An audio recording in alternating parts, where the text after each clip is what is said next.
Oh, I think we are live. Good after Sunday noon to everybody who's watching. It's Mrs. Tiffany. Thank you so much for tuning in. Whether you're tuning in now or you're tuning in later, I am just back here hanging out in the studio, my hair doing a hologram thing. It's really been interesting just to see it keep doing the same thing over and over again. Wow.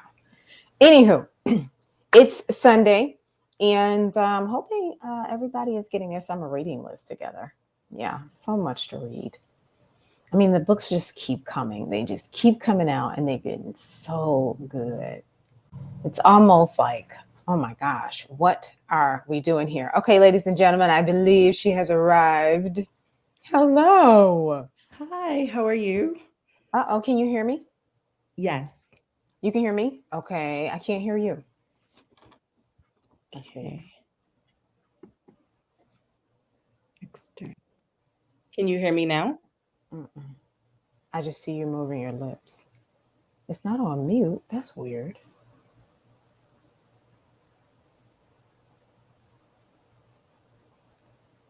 Uh, uh, nope. I see you moving it. Let's see. I tried to remove you and add you back. Is that better? No. Oh no! I see you moving your lips. Mm.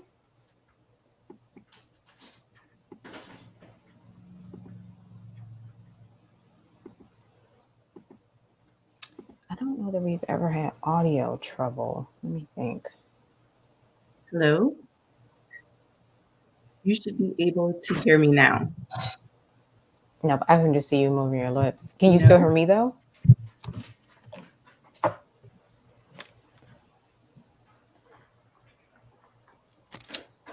And you have corded headphones like mine, so it can't be the headphones. This is what happens, ladies and gentlemen. This is live. We're on So the I internet. can you Like hear this me? is just what it is. Like, Hi. Hi. uh, yeah, nope, I can't hear you, sweetheart. Oh my gosh. Let me Okay, I think. can unplug my mic. Let's see if that works. Okay, I think you're trying to do something else. Okay.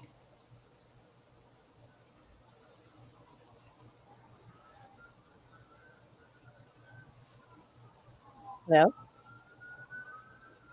Can you hear me now? Mm-mm.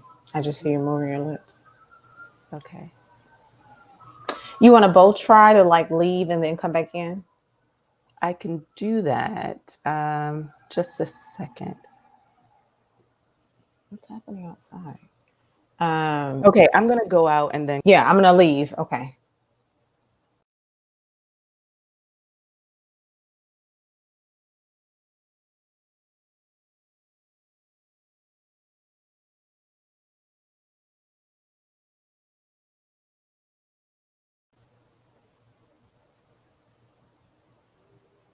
Okay, let's see if we can, if Elle can join us and we can hear her. We couldn't hear her.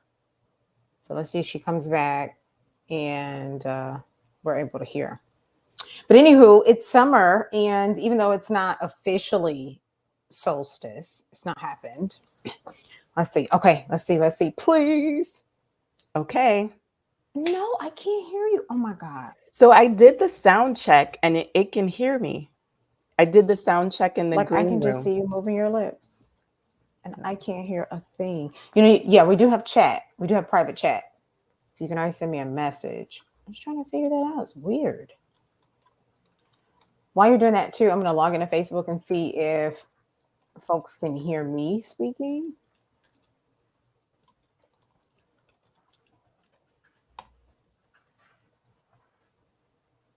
Uh,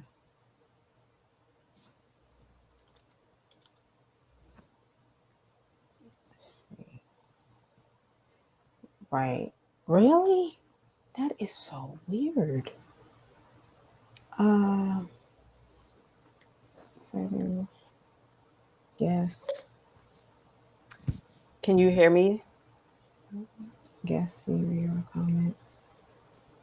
Apple cancellation. That is so weird. Um. Okay, so let me go to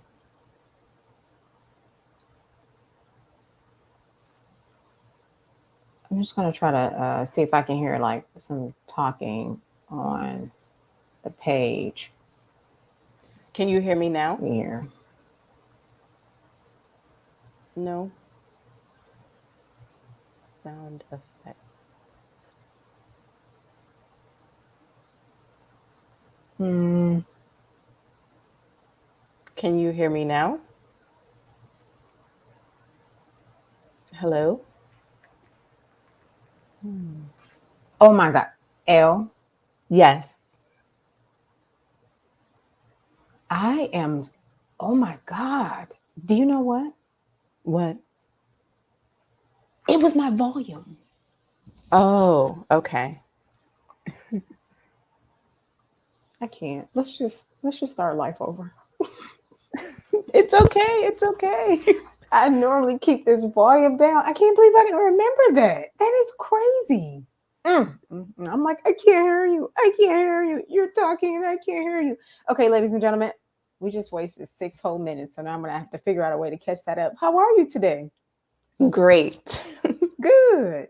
So normally I start off all of the Meet the Author episodes and I'm talking about how I know the author. And typically these are authors that are like anywhere, they range from anywhere from good friends to like close friends. So there are always stories of like, oh, I've known you for 10 years now. And it's like 10 years, I've been doing this for a long time. But I don't have that same story with you.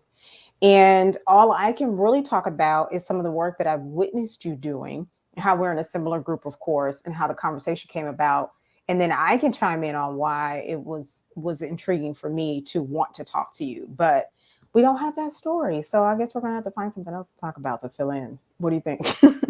I think whatever you go with is great. I think, I'm new to your audience. So I think it'll be an interesting conversation. I do too. I do too. Again, thank you for agreeing to do this with me. I really, really appreciate it. I because I know the authors, I was like, let's do something different. Let's meet some new authors. And I love every single author I know. Seriously. They get it.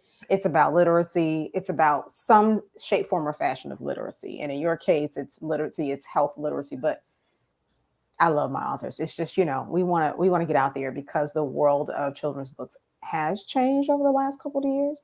And that is something that when we started off 10 years ago, we wanted to see desperately. So it's really good to witness this change happening. So I guess, I don't know, tell us something interesting about you that we couldn't gauge from your phenomenal website. I'm like, who did this website?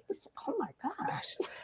So something that is unusual is after I graduated from college, I went into AmeriCorps and I did a 10-month time period, 10-month commitment with AmeriCorps. And one of the places that I was stationed was an Indian reservation in Cheyenne, Montana.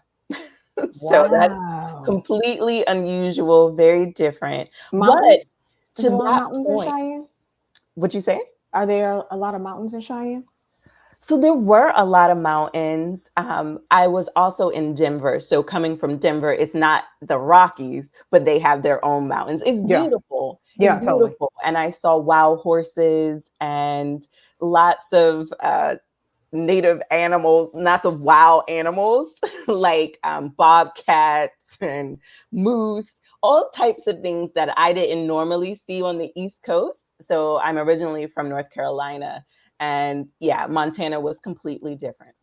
Wow. So, what did you do for AmeriCorps, and did you like it? And I know that might be touchy. You don't have to elaborate if you don't want to, but AmeriCorps is they do good work. So, you know, yeah, they do good work.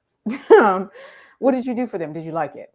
So I tutor children, Okay. and yes, I now write children's books. So to me, all of the different experiences that I had helped prepare me for what I do today. So I didn't only tutor children. That was one of the things I did. I also helped renovate their boys and girls club. So I was laying towel, like doing manual labor as well, which was What? completely outside of the norm for me. But I loved it because when I bought a house, it was like I could actually help out Yeah, when for we real. were renovating. So it took me outside of my comfort zone, but I definitely see the seeds that were planted in what I did then and how it applies to where I am today. I could see that. I can see that. I mean, and that's really truthfully what it's designed to do. So I could totally see that.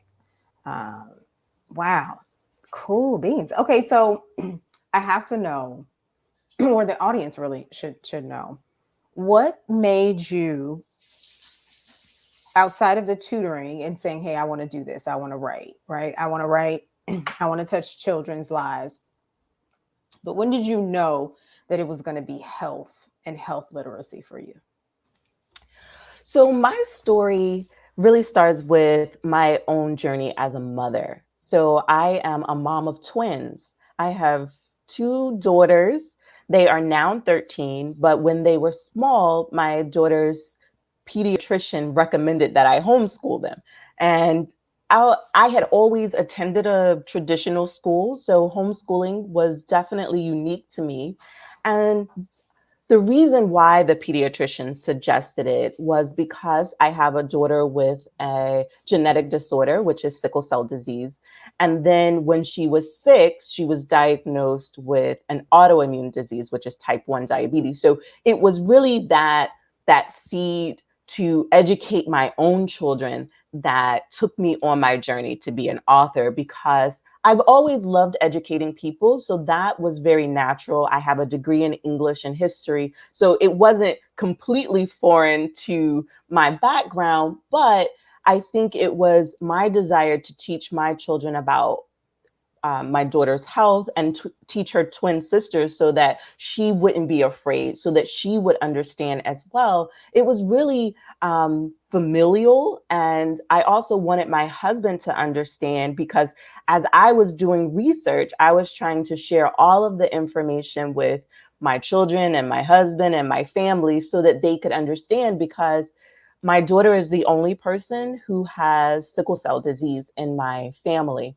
And so it was really the opportunity and the goal that I be the one to educate them. Mm-hmm. I didn't feel comfortable just, leaving my daughter with different family members. I really had to educate them so that I could also be supported. And so that was really the background behind why I chose to write children's books. But when I think about being in school, you're given different projects. And I used to write stories in school.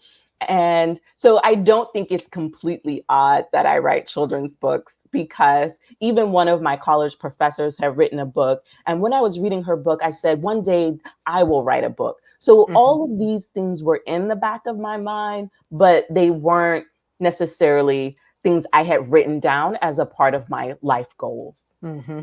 I love that the pediatrician recommended that. Nowadays, and this is the other reason why I wanted to talk with you. I wanted to please let's come on the show and talk about this. So health and wellness is like this big thing, especially since the pandemic. Everybody's invested, and for those of us who have been invested way before, because we have something going on genetically, just because of who we are, we're sick, and not all of us, but just being more aware and proactive. It's a big conversation now, and I do wish it would have. I wish it would have always been as big, but of course we have the internet now, so it's a lot more, visible. I love the fact that it's sickle cell and diabetes. Now I don't love that for baby girl, because perhaps for her to have to go through both, it's just awful. But I do love that the awareness is there and that she is a twin, because it really does paint that picture of genetics. And like you said, I need to make sure that everybody else is aware of what's happening with her, what's happening, what we need to do for her, what we need to be careful of, and so forth. Wow. Okay. All right. I'm going to try to not ask a bunch of random questions, because that's a lot. Okay. But I love it. I love it, because there are tons of children. And I didn't know until I had a close friend who lived with sickle cell, like how excruciating it can be. I mean, he was hospitalized. Like, he would go months, and then he would just be in a hospital for weeks at a time. And it's like, oh my gosh, you were just doing so good, And then Yeah. he would go right back to the hospital. So it was rough to see him go through that, because nobody in my family had actually, you know, we got everything else, but not sickle cell. Right. So it was rough to see that, and it shed light. And then Melanin Oranges posted, they wrote a book, an author wrote a book about the doctor who, I can't, her name is not coming to me right now, a Black woman who had done some sickle cell. She had done some innovation with sickle cell testing and so forth. And I read that book and was like, wow, this is a big deal. So I guess first question is, how old was baby girl when they diagnosed her? Yes. So it was when I was still pregnant that my husband Okay, and I so found out we were both trait carriers. So just to really paint a picture for people, sickle cell is genetic. I mentioned it was a genetic disorder, but you have to have certain factors in order for it to be possible. So in my daughter's case, I am a trait carrier, and so is my husband. We didn't know that we were trait carriers. So that meant that we had 1 in 4 chances of having a child with sickle cell disease. mm, She has a fraternal twin, and we know that they're fraternal because she's the only one with this genetic disorder. And my children don't look alike. So it was very obvious after I gave birth that they were fraternal. When she was in the hospital, they did the newborn screening test where they prick her heel. And that's how we found out that she had sickle cell. It was confirmed at 3 months, but you can find out in utero. So when the doctor, the OBGYN, after she tested my husband and I, she then asked us, do you want to do an amniocentesis mm-hmm. to find out in utero if one or both of your children have the disease or don't have it? It's really up to you. We chose not to do the amniocentesis. So it wasn't until after I had actually gave birth that we found out her diagnosis.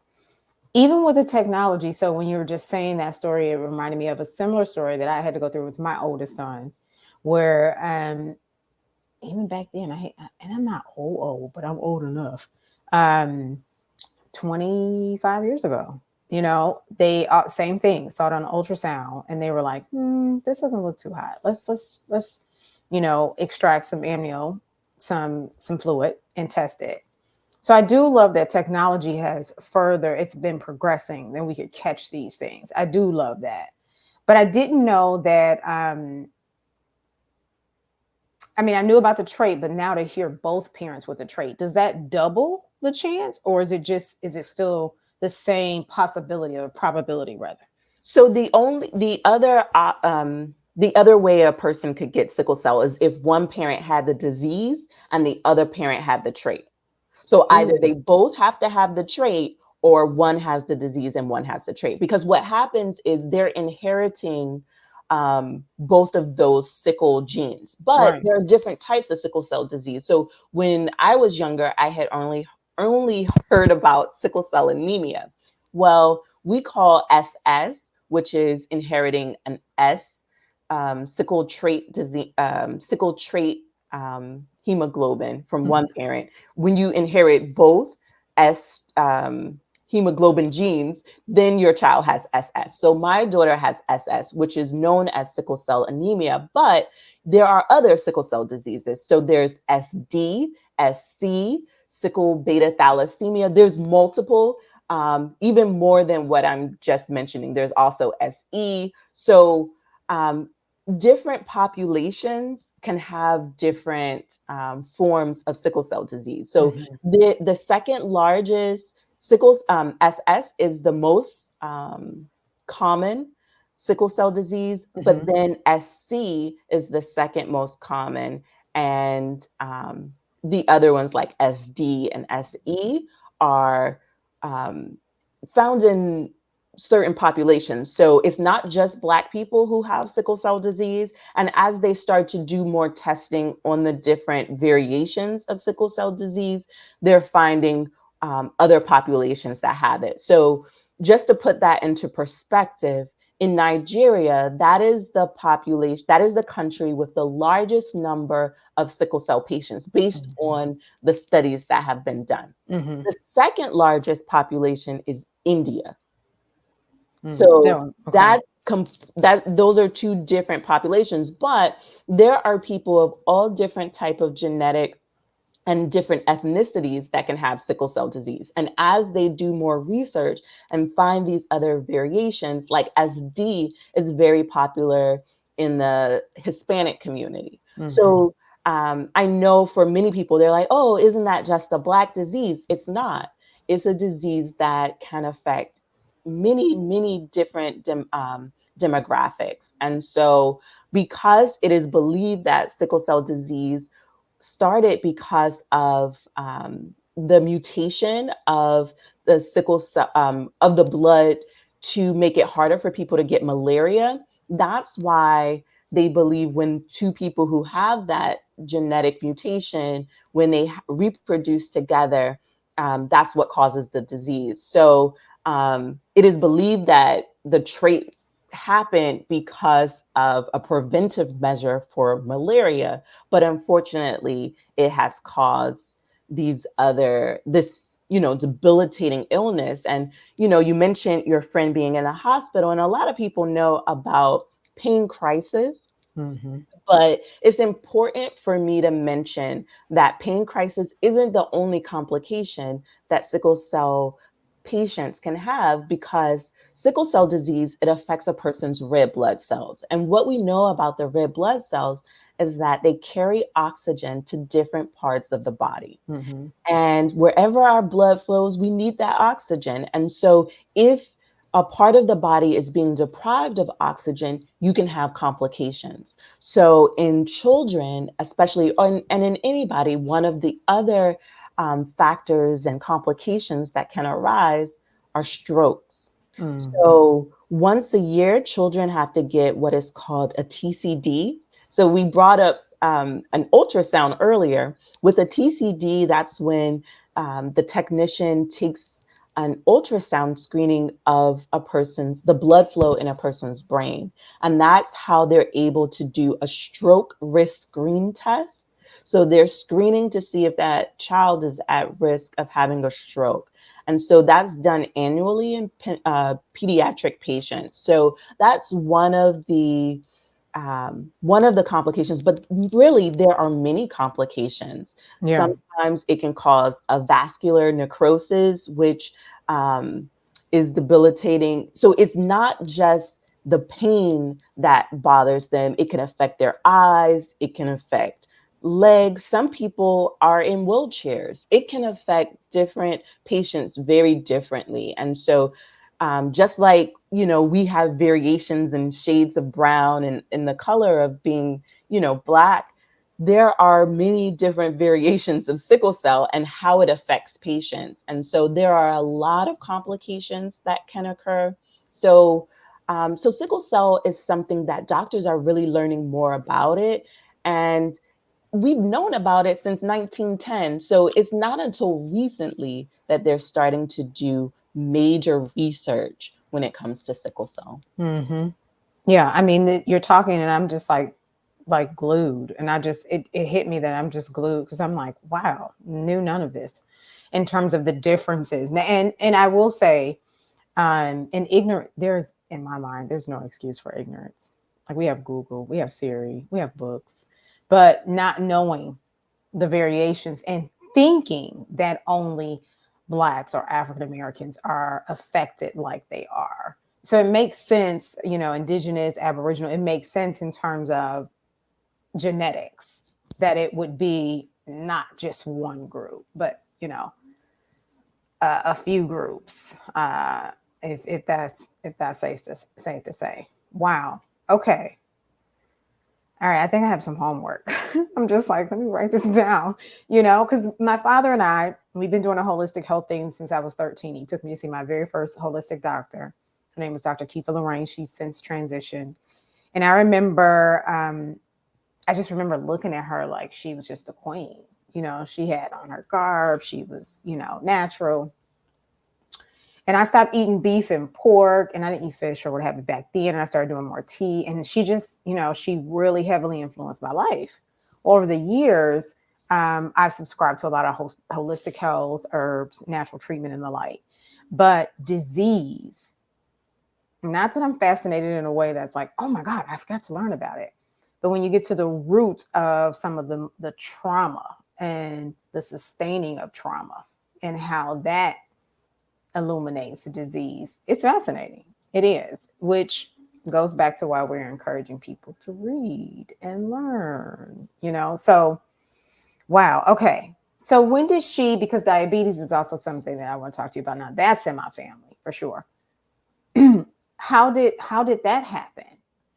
So it turns out that my husband also has type 1 diabetes. He found out when he was in college. So there is a genetic component to it. And type 1 diabetes is different because it's saying that the body is an autoimmune disease. So the body has attacked itself, Yeah. and it's attacked the pancreas. So at first, depending on which stage the person is when they're diagnosed with type 1 diabetes, their body could still be producing some insulin, but not enough. And so when a person is a type 1 diabetic, often they are insulin dependent. Mm-hmm. And so my daughter wears an insulin pump and a CGM, which stands for a continuous glucose monitor. So for us, you talk about holistic living and watching what we eat and watching just all of the type of things that we put into our body and we surround ourselves with. And it's not just, when I say we put into our body, it's not just the foods we eat, it's also the lotions we use, like things we put Mm-hmm. on our skin, things like hair products. I'm natural. I've had locks for 18, which is, to me, sounds like a lifetime, It for does. 18 years. And my daughters are natural. My husband is natural. So we really look at the products that we surround ourselves with. And it's a lifestyle for us. So healthy living isn't just something we subscribe to um, for just, in casual circumstances. It's our lifestyle, it's our way of life. And so it also goes into the products that we clean with. So everything that we do, we use, we put on our body or near our body, we try to make sure that it's healthy, sustainable, and just things that are good for us to live with. So that's a big part of how we live and how we interact with others. I just had to share this picture because when I saw it, I was like, oh my God, these are some beautiful people. Oh, thank you. Beautiful people. And this is, again, the conversation is spot on because when you just talked about it being type 1 and what you have to do with type 1. So my father's also type 1. And same thing, he learned fairly early. And it was just a lot of watching the foods we ate, right? Um, and just being careful, like, no, we can't eat that. Like, we're gonna have an episode if we eat that, and it's not worth it.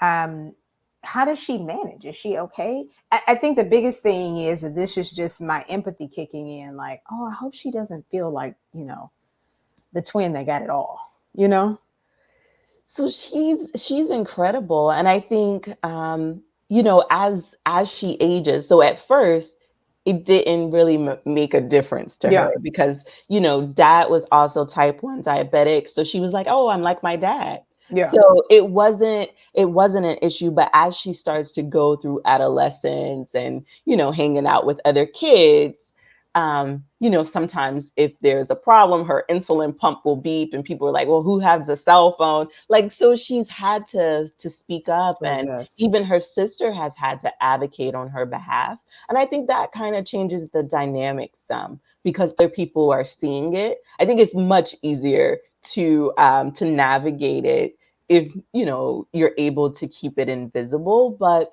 I encourage her to educate others, and I've tried to learn and be an advocate and reduce the shame because even with sickle cell disease, people don't always want other people to know. But I Hmm. feel like sometimes these health issues occur so that we can speak up and speak out and educate others in our community. And that's how I take it. And so I try not to limit her activities because of her illness. I try to let her explore and do what she can within reason. So we travel, we let her try different foods. Sometimes when people hear that people are diabetic, they think, oh, well, they can't have anything sweet, which includes fruits and things like that. But for someone who is diabetic, they can have different things in moderation. They Mm-hmm. just for her, she has to count her carbs and make sure that she takes enough insulin to cover whatever carbs she's eating. And so when we talk about carbs, that's carbohydrates, which is the sugar Right.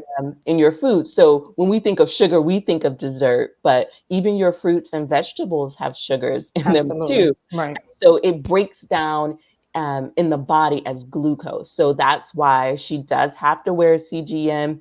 So that tells us what her blood glucose levels are throughout the day. So technology is amazing now. Yeah, totally. Totally. I mean, the reason why I say that, not to, just pick on her, because I just want her to know that she should be getting fitted for a cape. You have to think some of us come through here with superpowers that others don't get. And just as you said, it's for a reason. You have something to teach, you have something to share.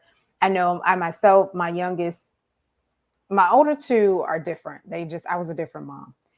But even still, I was again knowing about certain foods and stuff. It's like, you can't eat that. Sorry.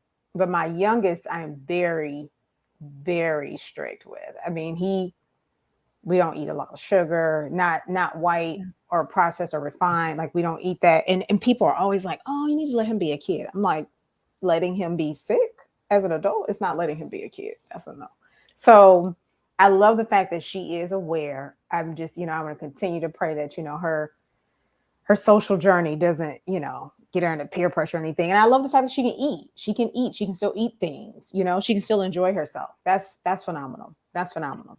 Yeah, and to that point, I mentioned that it's in moderation, but for my daughter, she's also learning how to listen to her body. And to Mm. me, this is really the key that has made the biggest impact on me because she'll say, Mom, I don't, I don't want that pizza, because she said when I eat it, it doesn't make me feel good. And so she's able to feel very soon after she eats something, whether it depletes her of energy or gives her energy. And I feel like that, like for all of us, if we immediately felt whether something was sucking our energy or giving us more energy, I think we would refrain from a lot of different things. And so, one of the biggest lessons that I see with her is she is learning how to respect her body because I think that is a level of humanity that we don't always tap into. And at a young age, she's had to learn how to listen and respect the body that she's been given. That is absolutely amazing because I second this sentiment for so many reasons. As a young lady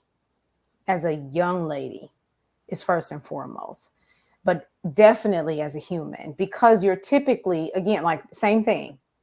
Not too long ago, I had rice. I know better. I was hungry. I just really wanted some.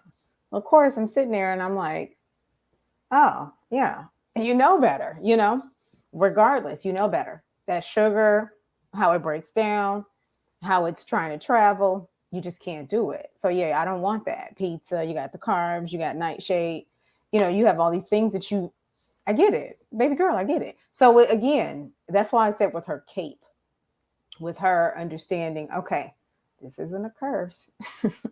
This is actually a thing that, I need to adjust to because it's helping me. It's helping me be my healthier self. I love that. Okay. I just wanted to make sure she wasn't, because it can be tough. It can be tough to be ill, I mean, as an adult, but as a child, that's awesome. I would see, and I'm not a fortune teller, but I can just see her following your footsteps in terms of educating those because she's aware.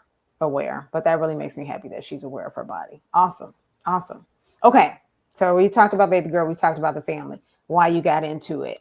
But this is not the only thing you do. Like, again, on your website, I was just like, oh my God, like who did this website? This is crazy.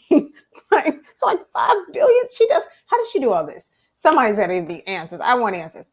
So tell us about the broader goals, the broader objective. Because I know you have the podcast. You just have a lot, and not when people say you doing too much, I'm offended. I'm gonna be honest because it's like, well, you're not doing enough. But I get that everybody stays in their own lane. And so when I see a Black woman who is on purpose about it, who's navigating and getting it done, for one, I'm rooting for it. But two, I'm saying, okay, this is impressive. Like, cheers to you. So tell us what the big umbrella is. Sure. So about 10, well, actually it's been 12 years ago now, my husband came home. It was my children were 2. I was still nursing. He came home with a new computer, and he said, you should start a blog. My husband is a graphic designer. He does people's websites and things, and he was like, this is something that you should do, because a lot of my friends were still in graduate school and I was one of the only ones that was married. And, I had this child with multiple diagnoses, and I was like, I needed to find a community. And I felt like I was like, I don't really want to share. This is private. Mm-hmm. And I was raised that you don't really want other people in your business. But when he came home with the computer, what it did, it gave me an opportunity to learn what my purpose was and what Right. my ministry to the world would be. And so I began to embrace that. I mentioned that I have a degree in English and history. And so I'm naturally a writer. I had wanted to go to law school, but when I found out my daughter had both sickle cell and later we found out she had type 1, I said, maybe I will do that, but I'm going to have to do that later, Later. because I really need to focus on the needs and the growth of my children and their needs. And so I don't know if I can do all of that and self-care too. So what I did, I began to write and really share our lifestyle with people, and that includes educating people, because when you have a health component that is as serious as 2 chronic illnesses, there's a big financial piece that goes with that. And so I had to learn how to be better with our finances. And for me, that started before I became a mother. When I was pregnant, I decided to pay off all of my student loans. My husband paid off all of his student loans, and we reduced our debt. And then we had to learn how to also supplement our income with other investments, so that if something were to happen, we would still have money coming in. Mm-hmm. And so my husband's also in real estate. And so it was like these lessons that I'm learning definitely helped me and my family. But these are lessons that could also help other people. And so I begin to share my journey of the different financial lessons, of the homeschool lessons, and really support my community with just a level of understanding. Because many of us who are African American, we are those of us who are naturally entrepreneurs, there's a business side to it that we don't always understand. And I'm just speaking from my perspective. And so No, you're telling the truth. as I did the research, I was like, well, I'm not just going to keep this information to myself. Mm-hmm. I would write about it. So partly writing about it helps really cement it into my mind, but it does share that information with other people. So that was really my goal, to support my community. My podcast, which is a homeschool podcast, but it's not just for people who homeschool, it's also for people who want to supplement their children's education. Because we know that if you're trying to build healthy, whole people who have a great sense of self and have confidence, that takes a lot. You have to pour into them. So those are the lessons that I share on my podcast. And so it is definitely a direct part of my purpose, my advocacy that I do, because I feel like the fact that my husband and I did not know we had the trait, I felt like we were blindsided. Yeah. So we've had, we've been going to doctors all of our lives, but nobody stopped us to tell us, hey, you have sickle cell trait and this is what it means. And so one of my jobs is not just to educate people about sickle cell disease, but also about sickle cell trait as well. And so I like to look at it like a part of the things that are painful in my life, I've taken them and really made them a part of my purpose to educate people and to encourage people, because we have a lot of hope. We live happily.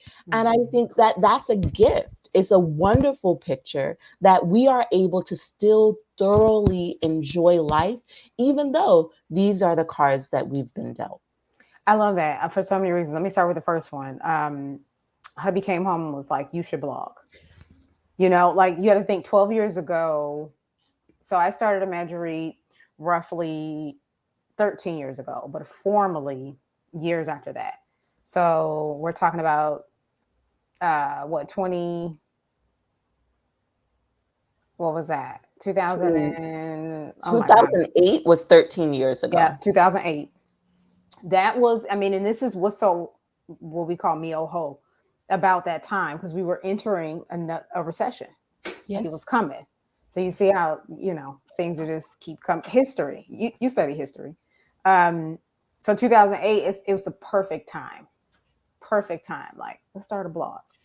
I love that because you talked about shame. We know shame and guilt, two of the top emotions that'll kill you if you just carrying that stuff around with you. And you want to express it because one, it helps you release it, right? And helps you normalize it. So you don't have to, I'm carrying this around with me, but to also educate and seek to find a community of those who could benefit and you could exchange. That's the thing that I heard that is so phenomenal. Like, if you've done any research on Imagiread, we've always been for and about community, because we know that without community, there's, don't get me wrong, people tell you, like you talked about entrepreneurship, it's, pull yourself up by your bootstraps, work hard. And but I've done a lot of that. Nothing hits like having community. Nothing. Hands down. I don't care what anybody says. So I love that. And 12 years later, the blog has illuminated into a whole cleverly changing purpose. This is beautiful. So were you one of the bloggers that were taking advantage of a lot of the AdSense? So I do have ads. Well, I did. I recently disabled it from my blog, but I think Google has really just changed the game in the way that we can make money and can thrive. I do think certain sites work better for me.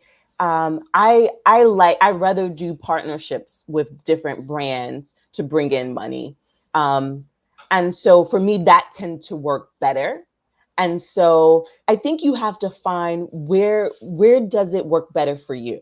So yes, you can have ads on your site, but if they're not enhancing your site, do you really need to have them? If you Right. can develop partnerships and different other avenues to make money, if it's not going to benefit you, it could actually be hurting you. So I think you have to weigh. So just because something works for other types of bloggers doesn't necessarily mean it's best for you. So who I do my partnerships with, I often don't want a competing ad to come up. Right. And Totally. so that's why I disabled them. So for me, they weren't the best decision. They did work for a while. So in those early years, I had them there, and I would let my husband keep the AdSense money because he was working, he was making updates and different things like that. Setting it up. So that was my way of giving back to him. But I was able to learn so much about coding and to learn how to do a lot of things for myself. And I think it also helped me have things to talk to my husband about that were things that was interesting to him. Nice. So it was a way for us to connect as well. And he's also he had illustrated people's books. So when I wanted to become an author, he didn't illustrate my books, but I was able to go to him and say, this is my book, this is what I want, this is how I want it to look, what are your thoughts? And he was able to give me really good solid feedback. He has an MBA, he took marketing, and so he has a keen sense of business. And so I have this business partner who's my unofficial business partner, but Right. I'm able to talk about different things. And I think that has just strengthened how I've been able to be successful at what I do. Yeah, it's phenomenal. There's nothing like we talk power couples. You, if you're gonna do it, you gotta have a partner. You gotta have a partner. And to his points, being able to speak that language is also very important, as a designer and so forth. That's phenomenal. That's phenomenal. Okay. So the whole umbrella started from him saying, you need to blog. And you did it. You did the partnerships. And fast forward to today, here we are. It's a whole movement. What do you think, just based on what we've talked about, and just if you want to share anything, like what do you think the future looks like? Because I'm listening to you and I'm like, this is like the epitome of the healthy Black family right here. Like I'm over here like I got goals. Well, thank you. So what do you think is in the future? So one of the projects that is near and dear to my heart is last year I partnered with a sickle cell foundation to do an annual conference for caregivers. Sometimes in the community, people who do the actual caregiving are unseen, especially in the Black community. Mm-hmm. Sometimes we see caregivers when it comes to the elderly loved ones in our family, but not necessarily those who have chronic illnesses. And so, what I've done is really try to support them with education, with resources, with actual things that they can use. And so I want to further that because I've realized that this is my community. This is a community that I'm a part of, but one that also weighs on my heart because I know that it takes a lot out of you.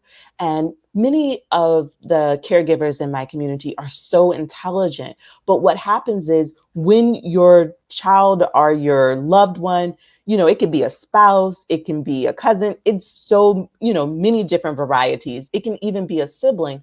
But what happens is sickle cell is unpredictable.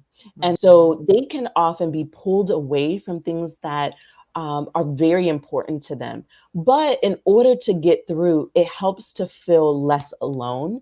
And so I've really just kind of embraced my space in that community. And I've been online for a long time. So what I've learned is the people who send me messages in my DMs are often different types of parents who are caring for a child with a chronic illness, not just sickle cell or not just type 1 diabetes. It's a variety of them. Mm-hmm. And they often find encouragement from seeing other parents who are still able to do even when faced with adversity. And so that's really my special spot.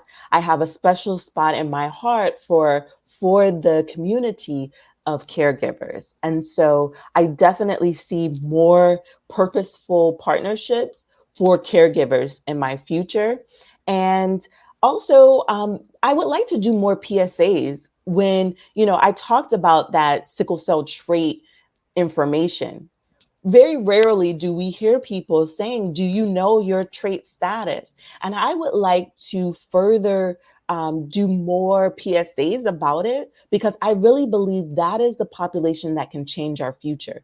Sickle cell is the most common genetic disorder in the world. So it really should be a conversation that we're having because it's here in the US, it's considered a rare disease because on the books, it says that there are about 100,000 people who have the disease. But what we know is we need to have a new census done of that population because we really don't know how many people in the US have it because people who were born after 2006, depending on which state they lived in, now they're doing newborn screenings, but they weren't. So my husband and I, we didn't have newborn screenings when we were born. So our parents didn't even know.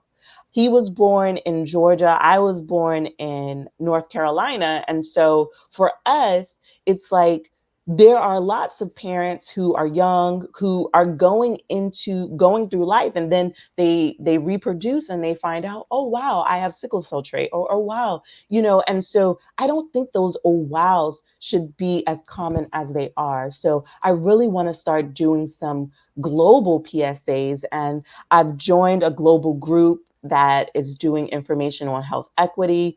And so I definitely I'm making strides in that direction, but I hope to do more in the near future. I need you to do more. Like, I'm just listening to you again. I'm just overwhelmed with just this is phenomenal for so many reasons. The caregiver is often left out, and for a number of reasons. You talked about disease, caring for someone with an illness. I mean, I was watching this special on autism the other day. I mean, just the list goes on and on and on, and again, back to the commonality here, it's community. Yes. Why, I don't know who sold us this. You can do it by yourself. You'll be all right. No, don't nobody want to do that. I don't want to do it by myself. I'm sorry, I don't.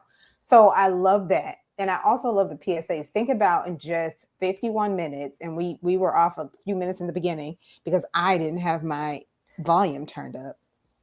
So embarrassing. But anywho, but think about everything that I've learned just in this conversation with you. Here I am thinking, oh, sickle cell anemia. That's it. No. And thinking about who who it affects, the pain crisis, some of the other things that can happen, why you should really think about, diet, exercise, health, like what that looks like for you personally and with your family, whether you are living with the illness or not. All of this conversation is important. So PSAs globally, I can't add, let me add this in there. You said you and your husband have been going to a doctor forever and nobody said anything. This is one of the reasons why, and I'm admitting, I too gone to doctors forever. So you didn't tell me this is autoimmune disease. You keep telling me you don't know. You don't know. Well, what do you know? Why am I paying you? And then when I started doing the research, it was, oh, it's right here. Like, why was that so hard? So again, not pointing fingers, just saying about expanding upon awareness is key, because health literacy, as my girlfriend says, you can't fix it if you can't name it. Mm-hmm. So you don't even know it's there, right? You don't even Right. know, like, something's going on with my body when I eat. You think it's the itis. You know how we joke, oh, I got the itis, Yes. No, you're sick. Mhm. Something's going on. Something is diseased. So those PSAs would be wonderfully welcomed. I just know it. I love that. And then the conference. So the conference is not like something that's etched in stone right now. This is something we're working towards. So I did, the first conference was last year in November. So we will have a second conference this year. We've been doing them virtually because um, this is a population with a chronic illness. And so Yeah, we you don't want didn't want to. anybody getting sick by attending the conference. But so because of that, we have a full conference. So even though it's virtual, it's a full conference. So we've been able to give people lunch, like gift cards, so that they can have a lunch and learn, so that they can order Grubhub and still pay attention and listen. We give education. We also play games together, because I think an important part of learning is making it fun. Play, And totally. so it's not just activities for adults, it's also activities and a track just for kids. Mm-hmm. And so it's done with intention, with purpose. It takes a lot of time, but it's so rewarding. And so I really love that I'm able to partner with the Sickle Cell Community Consortium to put forth this particular conference. And so I will definitely, once the registration is open, I'll definitely share it with you. Please. And that's going to be either the end of October or the beginning of November. What happens in the sickle cell community is that the change of seasons is often hard on the sickle cell community's bodies. And so we want to make sure that the date is not too cold, because one of the things about sickle cell is you really have to avoid extreme temperatures. So really hot, really cold. It's a science to it. And, Yeah. it's like we're not all medical professionals, but we have to learn so much. It's a learning curve, but so many in the community are like, they're seeking that knowledge so that they can know, so that they can educate their doctors. Because even doctors, when they go to med school, they're not getting enough information about sickle cell, even though I mentioned that it was the most common genetic disorder, but they're not giving it a lot of time in medical school. And I hope that will change in the future. Yeah, me too. I'm hoping it's not a, well, you can't cure it, so whatever. But I didn't say that out loud. Anywho, you know, some things are just like no brainers. Like, again, there's no, to me, Elle, ignorant. There's no reason. None. Like, it'd be different if we were like back in the day where we didn't have books, we didn't have access to information. Okay. But when we pick and choose what's important from an ethics and integrity standpoint, it's infuriating, especially when it's children. Not that, adults too, but especially when it's children. I just have low tolerance. But again, this is why individuals like you, with a husband that came home 12 years ago and was like, yo, I got this computer, I need you to blog. This is why we don't take these things lightly. We move on what we're told to do or what we feel like resonates with us, and then with our experiences and our circumstances, we start to understand, like you said, and so we can continue to forward that understanding, which is totally what we need. I am like wonderfully impressed. Oh, the other thing was, I was going to say, well, it makes sense to do the conference October, November. October being Health Literacy Month, and then November being National Family Literacy Month. So it just makes sense. So that's phenomenal. And knowing about the weather and the change of climate, that helps too. Interesting stuff. This has been amazing. Thank you. Thank you. And November is also National Family Caregivers Month. So it's it's really the perfect See, time. it is. I didn't know that. So we're going to have to do something. Wow. How many people out here are taking care of, even in the data for our new program, Imagiread Adventures. One of my mentors said to me, I need you to research the caregiver. So the auntie, the grandma, that's caring for kids, right? And target them. And when I started digging into those numbers, I'm like, whoa, wow. It's a lot. That's It a whole is. nother world. And what you mentioned about the sense of community, I feel like we need each other now more than ever. So Ooh. sisterhood is huge. And it's something that we really shouldn't turn our nose up toward. Like people are like, oh, I don't have girlfriends. I don't. No, we actually need each other. And when we think about the village and back in the day in Africa, the village was huge, and that's how we can actually thrive. And so I think in many ways we have to go back to that mindset of appreciating each other, of sharing information with each other, because only no man is an island. We actually have to support each other so that we can thrive ourselves and so that others can thrive. So I'm all about supporting each other. And so if all of us were doing that, it would take loads off of us. Sometimes as Black women, we feel like we're carrying the weight of the world on our shoulders. But if we were able to tap into that community and that sisterhood, we would be able to, you know, um, make it so that it's a communal effort and not just one person.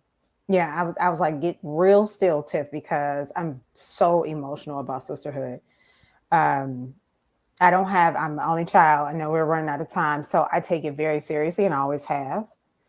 And over the years, I've learned some tough lessons about sisterhood, but it's always going to be worth it. Always. I've always been the sharing type, always been the what can I do to support you? And sometimes, yeah, you don't get it back. The weight of the world is on your shoulders. Like, it's like, but I thought we were supposed to do this together. It's like, no, you do it. You're the strong one. But you learn about your place and your strengths, and what you could improve upon. And when you say, I want to do this with a sister, it's incredible. It's incredible. I'm just going to leave that there. Seriously. This has been amazing. I can't thank you again. I'm so glad something told me, just put this in the group. Let's see. Let's do something different. Tell me again before we go. Sickle Cell Day next Sunday. It's June 19th. Yeah, So next Sunday. Sunday So is Father's Day. Father's Day, Yep, Juneteenth. It's it going to be a sure big is. celebration. Everybody partying. Yes. Okay, so on that day, are you doing anything special for the book? So, as of right now, I don't have anything special planned. Okay. Um, I personally, I was going to plan a lot, but then I realized sometimes I have to take time for myself You too. do. And I was like, I've had a lot going on. I've done 2 video shoots, and I was like, okay, don't do too much because Yeah. you also have to practice self-care. So I'm going to take it easy. I'm going to support. So with if you connect with the Sickle Cell Community Consortium, they're doing a 24-hour event, and I'm going to be supporting them by attending their event. So that's what Oh, I'll be gosh. doing. Okay. Very good. Very good. I remember when we were first talking about it. Yeah. And I was like, oh, no, I don't want you to have to, and you do what it's a holiday or what have you. I don't want you to have to do all of that. But I am glad that you're like, hey, I'm taking some time for me. I'm not doing nothing. Like, Yeah, I was about to schedule myself all day, and I was like, ooh, no, no. no, that's a no. I was Like, like, I swear, it's just Superwoman all the time. It's not sustainable. it's Stop not. it. It's not. So I'm glad you got that. I'm glad you got that. I'm glad you picked that up. But this conversation again has been amazing. I'm following you now. I'm paying attention. Wow.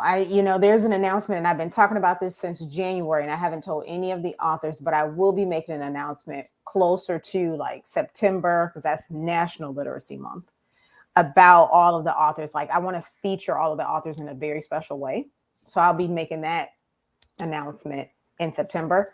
But this just confirms, like, this is so needed.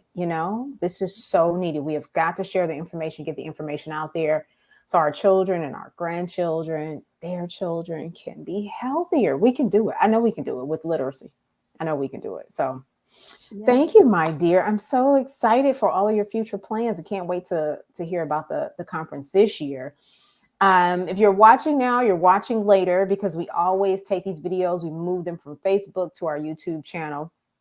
Please, please, please follow Elle at Cleverly Changing.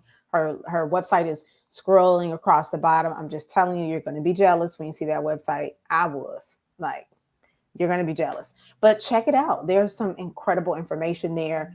And again, as we talked about, some people are still living in the quiet phase. They don't want anybody to know. So it's always good to just know, because you never know who you might be able to help. You never know. You might be out randomly, and learn something about, sickle cell or type 1 diabetes. That will save somebody's life, So yeah. Yeah. Check out the website, follow her. She does a lot of good work. A lot of good work, ladies and Thank gentlemen. you. Anything else you want to say, my dear? Well, I definitely look forward to connecting with you. September is also Sickle Cell Awareness Month, so See? it's all good things. All good things. Yes. So I can't wait to hear your announcement, and I will continue to support you, because I truly believe that we have to support each other We in have this. to. We And have to. so I love what you're doing. My daughters learned how to read at an early age. So I hope one day they'll be able to somehow partner with you, because they are amazing readers. When So I tell you, so yeah, you shouldn't even say it that. Okay. Come on, baby girl. I got something for you to do. In our next phase, because and I'm going to say this, and for real, I'm going to let you go. What we've worked with over the years, we've worked with over 6,000 children. It's been amazing. We have proof of concept. It works. We've gotten some accolades from people we didn't even expect accolades. And when I say we, I'm meaning me and all of my other personalities, because it's just been a one woman show over here. I'm grateful that this year, the fortune and the blessings is coming. So I'm able to hire somebody. I'm able to do a little bit more, and I'm grateful. But my goal is to really focus on those young readers, 9 to 12 years old first, who are struggling and or reluctant, because we have to bridge this, fundamental literacy gap, and then we have to move into digital literacy. So the babies that love to read, I always enjoy having them because they get it. I don't have to, and that peer grouping really helps. You have children who love to read, you have them that are like, man, and then those who just struggle. You put them together and you just allow them to freely think. It's explosive. It is. So I'm gonna be calling on the girls. Hi, girls. I need your help. So Yes. yes. Thank you. Yes, indeed. All righty. So, ladies and gentlemen, one more time, make sure you follow Elle at Cleverly Changing. Website is going across the screen. It's cleverlychanging.com. You can learn all about everything that she's done. See that photo of her beautiful family. Comment on some of her posts. She did the best post yesterday with one of my prettiest pictures ever. I'm like, gosh, she looks nice. I'm like, oh, that's me. Yes, you look beautiful. Thank you. Thank you. I look at that picture often when I just don't feel like being a girl. Like, I'm just over it. But I look at that picture often. So thank you for doing that. And just thank you for everything you've been doing. Thank you. Thank you. Thank you. Thank you. If there's anything that we can do for you now or in the future, please let us know. Okay. All righty, my dear. Thank you for joining. Bye, everybody. Bye.